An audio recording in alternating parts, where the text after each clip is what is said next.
अपने YouTube channel ते अज आपां तुहाडे लई एक नवी वीडियो जो कि +1 इलैक्टिव पंजाबी दी जिहड़ी है भाई वीर सिंह जी की कविता है, थर्ड कविता तीजी कविता लेके आए हाँ, जो कि तीसरा भाग है।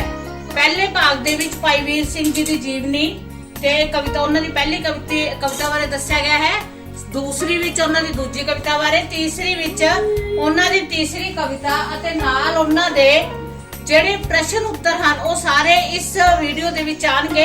वो वीडियो लंबियां ज्यादा हो जांदियां, इसलिए असी एक वीडियो मैं नहीं बनाई, एक वीडियो बनांदी तां बहुत लॉन्ग वीडियो हो जानी सी, इसलिए इसके 3 पार्ट बनाए हैं। इस नाल तुहानूं करना भी सौखा हो गया ते तुहानूं समझ भी सौखी आ जाएगी।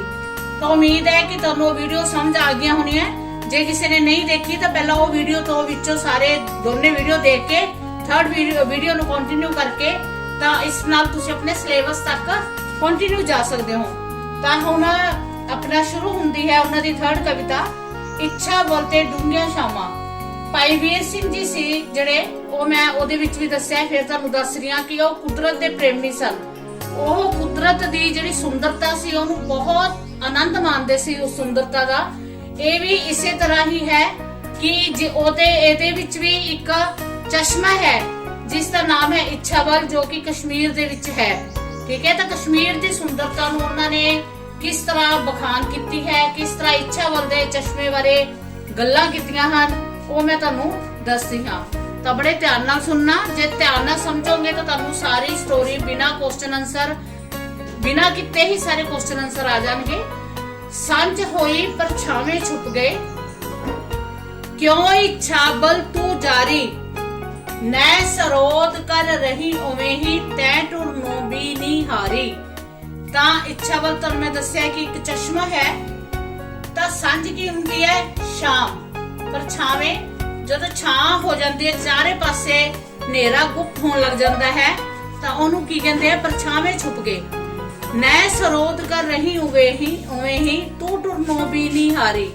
ਵੀ लगातार चल रहा है, सब सारे रुक गए हैं पर तू उम्मीद उससे चाल ना चल रहा है, तू क्यों नहीं हारे। ये मैं कोई हजे तुहानूं व्याख्या नहीं करा रही, मैं तुहानूं एक बार वैसे लाइनां पढ़ के उन्हां दे नाल हल्की हल्की व्याख्या दस रही हां। सैलानी ते पंछी माली हन सब आराम विच आए। सैलानी की हुंदे जो यात्री हुंदे हन, सारे पंछी हन वो भी आराम विच आ गए हन। सहम सवादला छारिया सारे ते कुदरत टिक गई सारी। ਤਾਂ ਕੁਦਰਤ ਸਾਰੀ ਟਿਕ ਗਈ ਹੈ। ਇਸ ਜਿਹੜੀ ਪੋਇਮ ਹੈ, ਪਹਿਲਾਂ ਮੈਂ ਤੁਹਾਨੂੰ ਦੱਸਣਾ ਚਾਹੁੰਦੀ ਹਾਂ ਕਿ ਕਵੀ ਨੇ ਇਸ ਪੋਇਮ ਦੇ ਵਿੱਚ ਪਹਿਲਾਂ ਚਸ਼ਮੇ ਨੂੰ ਪ੍ਰਸ਼ਨ ਕੀਤਾ ਹੈ, ਫਿਰ ਚਸ਼ਮੇ ਨੇ ਉਹਦੇ ਪ੍ਰਸ਼ਨ ਦਾ ਉੱਤਰ ਦਿੱਤਾ ਹੈ। ਇਹ ਦੋਨਾਂ ਨੇ ਪ੍ਰਸ਼ਨ ਉੱਤਰ ਦੋਨਾਂ ਦੇ ਵਿੱਚ ਚੱਲੇ ਹਨ। ਪਹਿਲਾਂ ਕਵੀ ਨੇ ਪ੍ਰਸ਼ਨ ਕੀਤਾ ਹੈ ਭਾਈ ਵੀਰ ਸਿੰਘ ਜੀ ਨੇ, ਫਿਰ ਚਸ਼ਮੇ ਨੇ ਉਹਦਾ ਉੱਤਰ ਦਿੱਤਾ ਹੈ। ਤਾਂ ਪ੍ਰਸੰਗ ਦੀ ਮੈਂ ਤੁਹਾਨੂੰ ਪਹਿਲੀ ਵੀਡੀਓ ਦੇ ਵਿੱਚ ਬਹੁਤ ਅੱਛਾ ਫਾਰਮੂਲਾ ਦੱਸਿਆ ਸੀ, ਫਿਰ ਵੀ ਮੈਂ ਤੁਹਾਨੂੰ ਇਹਦੇ ਵਿੱਚ ਪ੍ਰਸੰਗ ਤੁਹਾਨੂੰ ਦੱਸ ਰਹੀ ਹਾਂ। पहला की है कि ये पहला तुसीं दसना किहड़ी किताब चों लिखता है। ये काव टोटा आधुनिक पंजाबी काव झलका ते इतिहास पुस्तक विच दर्ज भाई वीर सिंह जी द्वारा लिखित कविता इच्छा बल ते डूंघियां शामां विचों लिया गया है। इस विच कवि ने कुदरत दी सुंदरता नूं दर्शाया है। हुणे मैं तुहानूं दस के हटी हां। अते कश्मीर दा चश्मा, इच्छा बल दी सुंदरता ते उसदी अथक मेहनत दा प्रश्न कीता है। मैं तुहानूं दस्सिया ते ਇਹਦੇ ਵਿੱਚ ਤੁਸੀਂ ਇਹਦੇ ਵਿੱਚ ਪ੍ਰਸ਼ਨ ਕੀਤਾ ਹੈ। ਅਗਲੇ ਦੇ ਵਿੱਚ ਜਦੋਂ ਤੁਸੀਂ ਪ੍ਰਸੰਗ ਲਿਖੋਗੇ ਤਾਂ ਚਸ਼ਮੇ ਨੂੰ ਉਸਦਾ ਉੱਤਰ ਦਿੱਤਾ ਹੈ। ਇਸ ਤਰ੍ਹਾਂ ਤੁਸੀਂ ਲਿਖ ਸਕਦੇ ਹੋ। ਜੇ ਨਹੀਂ ਵੀ ਤਾਂ ਇੰਨਾ ਹੀ ਠੀਕ ਹੈ। ਅੱਗੇ ਦੀ ਵਿਆਖਿਆ ਕਿ ਕਵੀ ਕੀ ਕਹਿੰਦਾ ਹੈ।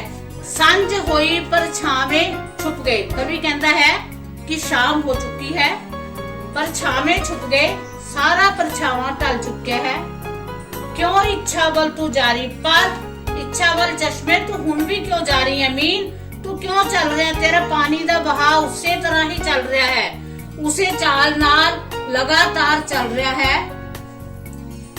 मैं सरोद कर रही उवें ही तू तै टुरनों भी नहीं हारी। तू टुरनों भी नहीं थकिया, ठीक है, लगातार तू उसी तरह ही चल रहा है। सैलानी ते पंछी माली सारे यात्री पंछी जानवर सब अपने अपने घर नूं परत के आराम कर रहे हैं। सब आराम विच आए, आराम कर रहे हैं। सहम सवादला छारिया सारे ते कुदरत टिक गई सारी। सहम की हुंदा है? एक डरावना जा माहौल, एक जिथे डर लगे ਤਾਂ ਸਾਰੇ ਪਾਸੇ ਡਰ ਲੱਗ ਰਿਹਾ, ਇੰਨਾ ਹਨੇਰਾ ਹੋ ਗਿਆ ਹੈ, ਸਾਰੇ ਪਾਸੇ ਸਹਿਮ ਦਾ ਵਾਤਾਵਰਣ ਹੋਇਆ ਪਿਆ ਹੈ। ਕੁਦਰਤ ਟਿਕ ਗਈ ਹੈ, ਕੁਦਰਤ 'ਚ ਇਹ ਨਹੀਂ ਲੱਗਦਾ ਕਿ ਇੱਥੇ ਕੋਈ ਰਹਿੰਦਾ ਵੀ ਸੀ। ਕੁਦਰਤ ਸ਼ਾਂਤ ਹੋ ਚੁੱਕੀ ਹੈ, ਭਾਵ ਚਾਰੇ ਪਾਸੇ ਸੁਨਸਾਨ ਹੋ ਗਈ ਹੈ, ਪੂਰੀ ਕੁਦਰਤ ਆਰਾਮ ਵਿੱਚ ਆ ਗਈ ਹੈ। ਹਰ ਪਾਸੇ ਸ਼ਾਮ ਹੋਣ ਨਾਲ ਸ਼ਾਂਤੀ, ਸਨਾਟਾ ਤੇ ਸਭ ਕੁਝ ਸਟਾਪ ਹੋ ਗਿਆ, ਰੁਕ ਗਿਆ ਹੈ। ਪਰ ਤੂੰ ਆਪਣੇ ਨਿਰੰਤਰ ਚਾਲ ਨਾਲ ਚੱਲ ਰਿਹਾ ਹੈ। ਤੇਰਾ ਕੀ ਕਾਰਨ ਹੈ? ਤੂੰ ਕਿਉਂ ਚੱਲ ਰਿਹਾ ਹੈ? ਤੇਰਾ ਮੈਨੂੰ ਇਸ ਦਾ ਕਾਰਨ ਚਾਹੀਦਾ ਹੈ ਕਿ ਜਦੋਂ ਸਾਰੀ ਕੁਦਰਤ ਰੁਕ ਰਹੀ ਹੈ ਤਾਂ ਤੂੰ ਆਪਣੇ ਆਪ ਨੂੰ ਰੋਕ ਕਿਉਂ ਨਹੀਂ ਰੋਕ ਰਿਹਾ? ਕੀ ਤੇਰੇ ਵਿੱਚ ਇਹੋ ਜੀ ਸ਼ਕਤੀ ਹੈ? ਕੀ ਤੇਰੇ ਵਿੱਚ ਇਹੋ ਜੀ ਹੈ ਪਾਵਰ ਹੈ ਜਿਹਦੇ ਨਾਲ ਤੈਨੂੰ ਰੁਕਣ ਦਾ, ਤੈਨੂੰ ਆਰਾਮ ਕਰਨ ਦਾ ਤੇਰਾ ਦਿਲ ਕਿਉਂ ਨਹੀਂ ਕਰ ਰਿਹਾ? ਤਾਂ ਹੁਣ ਅੱਗੇ ਜਿਹੜਾ ਹੈ ਚਸ਼ਮਾ ਇਸ ਗੱਲ ਦਾ ਜਵਾਬ ਦਿੰਦਾ ਹੈ। ਪਹਿਲਾਂ ਪ੍ਰਸ਼ਨ ਸੀ ਕਵੀ ਦਾ ਚਸ਼ਮੇ ਨੂੰ, ਹੁਣ ਇਹਦੇ ਵਿੱਚ ਚਸ਼ਮਾ ਉੱਤਰ ਦੇ ਰਿਹਾ ਵੀ ਉਹ ਕੀ ਕਹਿ ਰਿਹਾ ਹੈ। ਕਹਿੰਦਾ ਸੀਨੇ ਖਿੱਚ ਜਿਨ੍ਹਾਂ ਨੇ ਖਾਦੀ ਉਹ ਕਰ ਆਰਾਮ ਨਹੀਂ ਬਹਿੰਦੇ, ਨਿਉ ਪਾਲੇ ਨੇ ਨਾ ਕੀ ਨੀਂਦਰ ਉਹ ਦਿਨੇ ਰਾਤ ਪਏ ਬਹਿੰਦੇ, ਇੱਕੋ ਲਗਨ ਲਗੀ ਲਈ ਜਾਂਦੀ ਹੈ ਟੋਰ ਅਨੰਤ ਉਹਨਾਂ ਦੀ, ਵਸਲੋਂ ਉਰੋਂ ਮੁਕਾਮ ਨਾ ਕੋਈ ਸੋ ਚਾਲ ਪਏ ਨਿਤ ਰਹਿੰਦੇ। ਕੋਈ ਵੀ ਝਰਨਾ ਹੈ, ਕੋਈ ਵੀ ਚਸ਼ਮਾ ਹੈ ਤਾਂ ਉਹਨੇ ਅਖੀਰ ਜਾ ਕੇ ਕਿੱਥੇ ਮਿਲਣਾ ਹੁੰਦਾ ਹੈ? ਉਹਨੇ ਸਮੁੰਦਰ ਨਾਲ ਮਿਲਣਾ ਹੁੰਦਾ ਹੈ, ਠੀਕ ਹੈ। ਤਾਂ ਸਮੁੰਦਰ ਦੇ ਵਿੱਚ ਜਾ ਕੇ ਉਹ ਮਿਲਦਾ ਹੈ। ਤਾਂ ਇਹਦੇ ਵਿੱਚ ਚਸ਼ਮਾ ਕਹਿ ਰਿਹਾ ਹੈ ਕਿ ਮੈਂ ਆਪਣੇ ਪ੍ਰੀਤਮ ਪਿਆਰਾ, ਜਿਹਨੂੰ ਅਸੀਂ ਪਿਆਰ ਕਰਦੇ ਹਾਂ, ਚਾਹੇ ਉਹ ਪ੍ਰਮਾਤਮਾ ਹੈ, ਚਾਹੇ ਉਹ ਸਮੁੰਦਰ ਹੈ, ਚਾਹੇ ਕੋਈ ਵੀ ਹੈ, ਪ੍ਰੀਤਮ ਦਾ ਮਤਲਬ ਪਿਆਰਾ, ਜਿਸ ਨਾਲ ਅਸੀਂ ਬਹੁਤ ਦਿਲੋਂ ਸਾਡਾ ਮੇਲ ਅਸੀਂ ਕਰਨਾ ਚਾਹੁੰਦੇ ਹਾਂ, ਉਸ ਪ੍ਰੀਤਮ ਨਾਲ ਜਦੋਂ ਕਿਸੇ ਨੂੰ ਮਿਲਣ ਦੀ ਇੱਛਾ ਹੁੰਦੀ ਹੈ ਤਾਂ ਉਹਦੇ ਮਨ ਵਿੱਚ ਕਦੇ ਵੀ ਆਰਾਮ ਨਹੀਂ ਆਉਂਦਾ।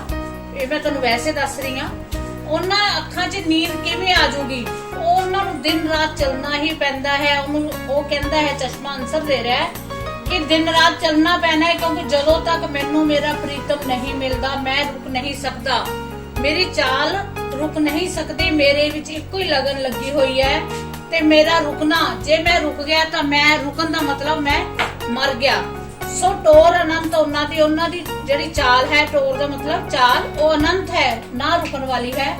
ਵਸਲੋ ਉਰੋਂ ਮੁਕਾਮ ਨਾ ਕੋਈ, ਜਦੋਂ ਤੱਕ ਉਸ ਨੂੰ ਉਸਦੀ ਮੰਜ਼ਿਲ ਨਹੀਂ ਮਿਲਦੀ, ਮੁਕਾਮ ਮੰਜ਼ਿਲ ਤੱਕ ਪਹੁੰਚਣਾ, ਸੋ ਚਾਲ ਪਏ ਨਿਤ ਰਹਿੰਦੇ, ਉਦੋਂ ਤੱਕ ਉਸ ਦਾ ਰੁਕਣਾ ਅਸੰਭਵ ਹੈ। ਉਸਦੀ ਚਾਲ ਨਿਰੰਤਰ ਚਲਦੀ ਰਹੇਗੀ। ਇਹ ਮੈਂ ਤੁਹਾਨੂੰ ਵੈਸੇ ਦੱਸਿਆ ਲਾਈਨਾਂ 'ਚ। ਤਾਂ ਇਹਦੀ ਵਿਆਖਿਆ ਕੀ ਹੈ?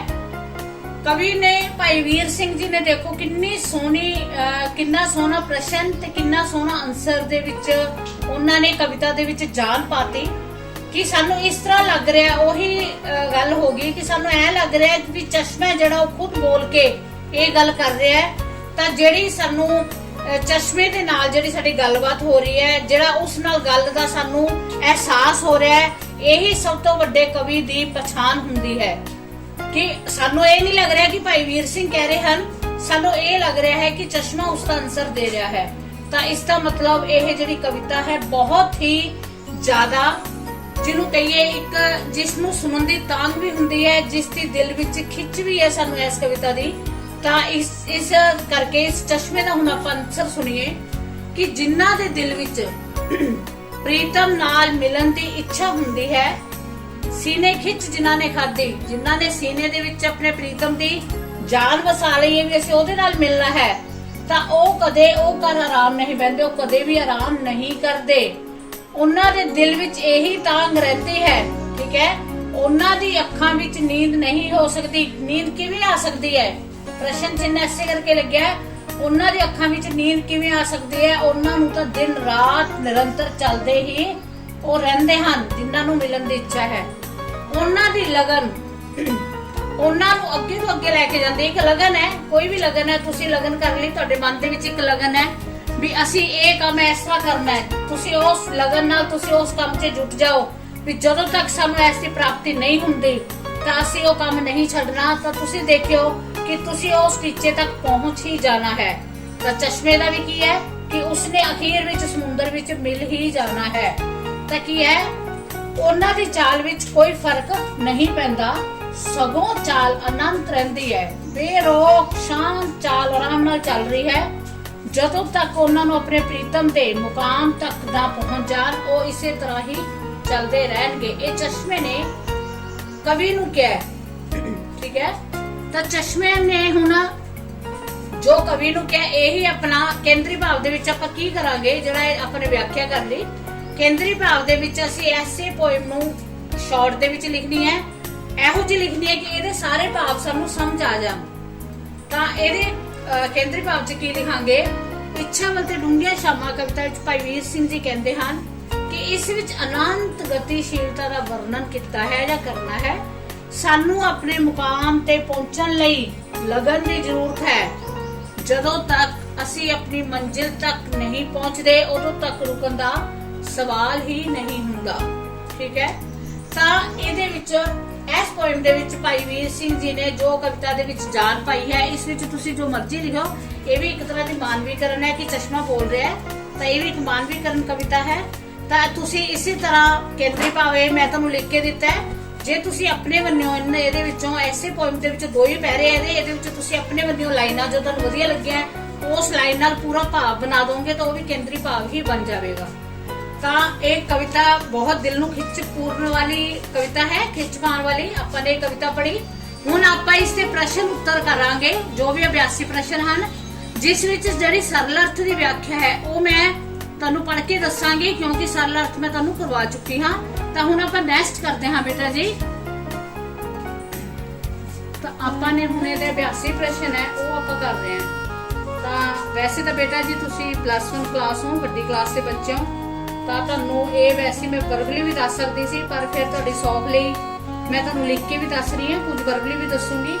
ਤਾਂ ਪਹਿਲਾ ਇਹਦੇ ਹੈ ਸ਼ਬਦ ਅਰਥ ਜੋ ਮੈਂ ਪਹਿਲਾਂ ਦੱਸ ਚੁੱਕੀ ਹਾਂ ਤੁਹਾਨੂੰ। ਜ਼ਾਲਮ ਅਤਿਆਚਾਰੀ, ਝਲਕ ਦ੍ਰਿਸ਼, ਸੰਝ ਸ਼ਾਮ, ਮੁਕਾਮ ਕਿਸੇ ਮੰਜ਼ਿਲ ਤੱਕ ਪਹੁੰਚਣਾ ਮੰਜ਼ਿਲ, ਕਾਦਰ ਪਰਮਾਤਮਾ, ਅਡੋਲ ਟਿਕਿਆ ਰਹਿਣਾ, ਸੈਲਾਨੀ ਯਾਤਰੀ, ਜਜ਼ਬ ਸਮਾ ਲੈਣਾ।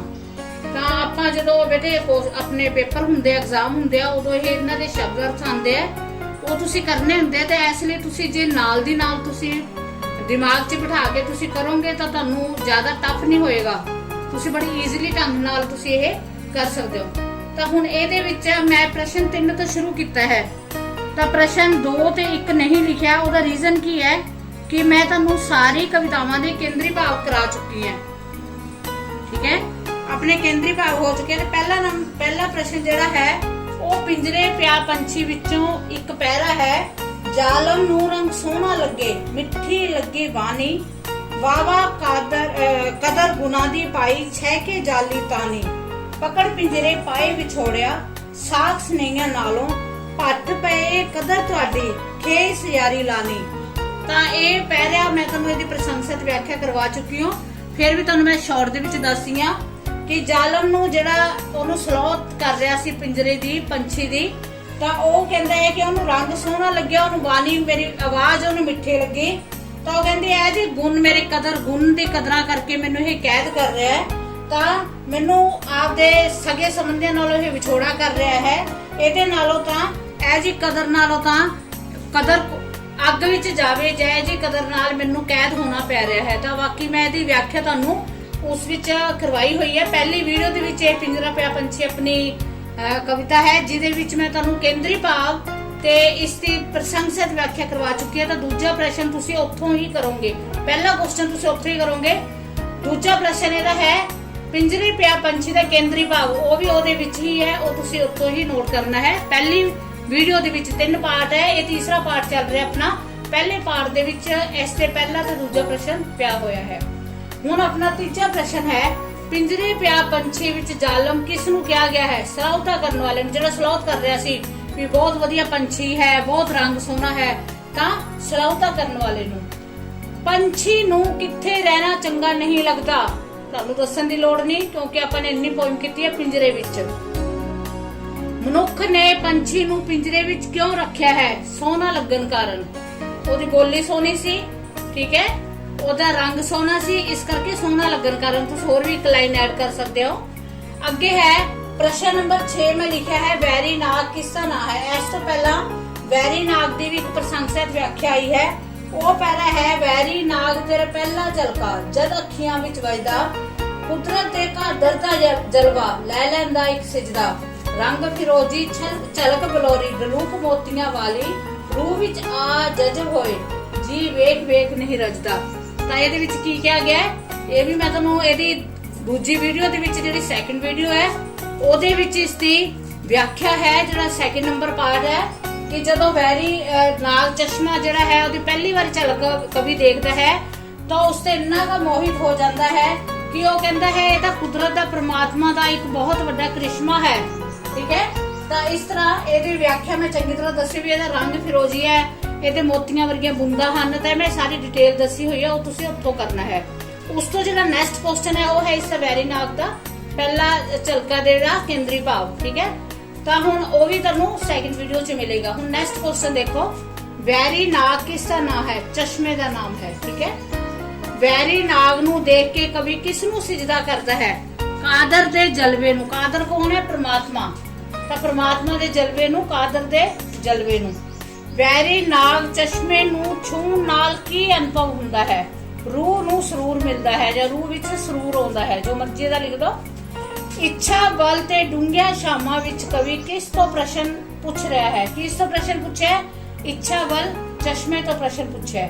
ਠੀਕ ਹੈ, ਇਹਦਾ ਵੀ ਜੇ ਪੈਰਾ ਹੈ ਤਾਂ ਪੈਰਾ ਤੁਸੀਂ ਆਪਣੇ ਆਪ ਉਹਦੇ ਵਿੱਚ, ਇਹ ਐਸੀ ਵੀਡੀਓ ਦੇ ਵਿੱਚ ਹੈ ਥਰਡ ਵੀਡੀਓ 'ਚ, ਸੈਲਾਨੀ ਪੰਛੀ ਤੇ ਮਾਲੀ ਕੀ ਕਰ ਰਹੇ ਹਨ? ਆਰਾਮ ਕਰ ਰਹੇ ਹਨ। ਸੈਲਾਨੀ ਪੰਛੀ ਤੇ ਮਾਲੀ ਕੀ ਕਰ ਰਹੇ ਹਨ? ਆਰਾਮ ਕਰ ਰਹੇ ਹਨ।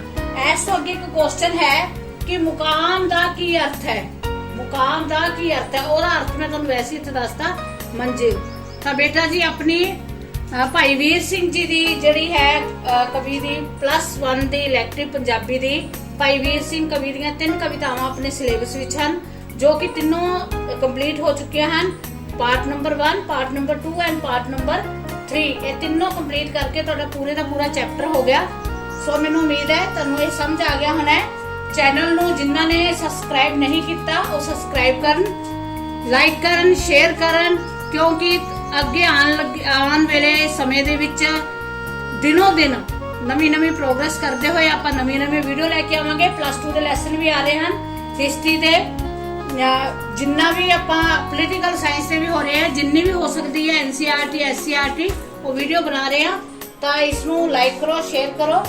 ਸੋ ਉਮੀਦ ਹੈ ਸਮਝ ਆ ਗਈ ਹੋਣੀ ਹੈ। Thank you so much.